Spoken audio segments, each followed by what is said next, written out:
നിങ്ങളൊരു RCM professional അല്ലെന്നുണ്ടെങ്കിൽ ഒരു ഹെൽത്ത് ഇൻഷുറൻസ് സെക്ടറിൽ വർക്ക് ചെയ്യുന്ന ഒരാളാണെന്നുണ്ടെങ്കിൽ അത് താൻ നമ്മുടെ ഡെയിലി വർക്ക് റൂട്ടീൻ, അതുപോലെ തന്നെ മെഡിക്കൽ കോഡിങ്, നമ്മൾ ചെയ്യുന്ന ആ ഒരു വർക്ക് ഫ്ലോ, അതല്ലാതെ നമുക്ക് എന്തൊക്കെ കാര്യങ്ങൾ ഇമ്പ്രൂവ് ചെയ്താലായിരിക്കും നമുക്ക് കുറച്ചുകൂടെ ബെറ്റർ പ്രൊഫഷണൽ ആവാൻ പറ്റുന്നത്.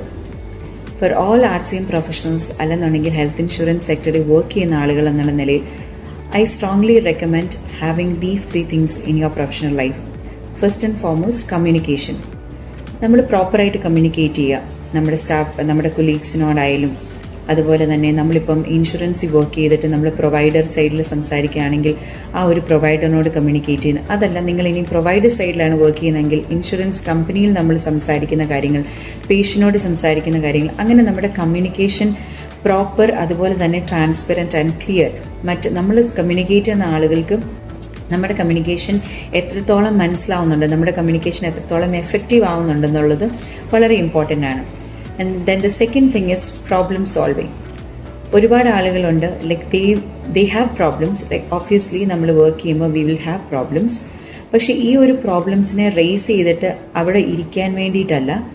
When we identify a problem, we have to identify what is the root cause and also നമുക്ക് എങ്ങനെ അതിനെ സോൾവ് ചെയ്യാൻ പറ്റും ഫ്രം അവർ എക്സ്പീരിയൻസ്.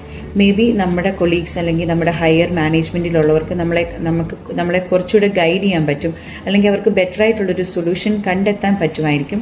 എങ്കിലും നമ്മുടെ സൈഡിൽ നിന്ന് നമുക്ക് എങ്ങനെ ഈ ഒരു പ്രോബ്ലം സോൾവ് ചെയ്യാൻ പറ്റും, ദാറ്റ് ഈസ് വെരി ഇമ്പോർട്ടൻറ്റ്.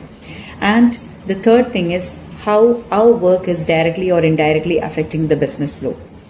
നമ്മുടെ ക്യാഷ് ആയാലും റവന്യൂ ആയാലും ഇൻഷുറൻസ് ഡിനയൽസ് ആയാലും റിജക്ഷൻസ് ആയാലും അതുപോലെ തന്നെ ഒരു ചെറിയൊരു അപ്രൂവൽ നമ്മൾ എടുക്കുന്നതായാലും പേഷ്യൻ്റ് രജിസ്ട്രേഷൻ ആയാലും, അങ്ങനെ നമ്മൾ ചെയ്യുന്ന ഏത് വർക്ക്സ് ആയാലും നമ്മളൊരു ചെറിയ ഒരു ലൈക്ക് വളരെ മിനിമൽ ആയിട്ടുള്ള ഒരു എമൗണ്ടിനുള്ള ഒരു ക്ലെയിം കോഡ് ചെയ്യുവാണെങ്കിലും, നമ്മൾ വലിയൊരു IP ക്ലെയിം കോഡ് ചെയ്യുവാണെങ്കിലും, ഇതൊക്കെ എങ്ങനെയാണ് നമ്മുടെ ഒരു ബിസിനസ് ഫ്ലോയെ അഫക്റ്റ് ചെയ്യുന്നത് എന്നുള്ള കാര്യങ്ങൾ നമ്മൾ അറിഞ്ഞിരിക്കുകയാണെന്നുണ്ടെങ്കിൽ it is very much helpful. So other than RCM techniques അല്ലെങ്കിൽ RCM വർക്ക് ഫ്ലോയുടെ നോളജ്, അതുപോലെ തന്നെ മെഡിക്കൽ കോഡിംഗ് നോളജ് കൂടാതെ തന്നെ if we have a better communication, we have better understanding about the business, അതുപോലെ തന്നെ if we are able to develop our problem solving skills, അത് വളരെയധികം എഫക്റ്റീവ് ആയിരിക്കും in our work. So try improving all these skills so that you can be a better professional.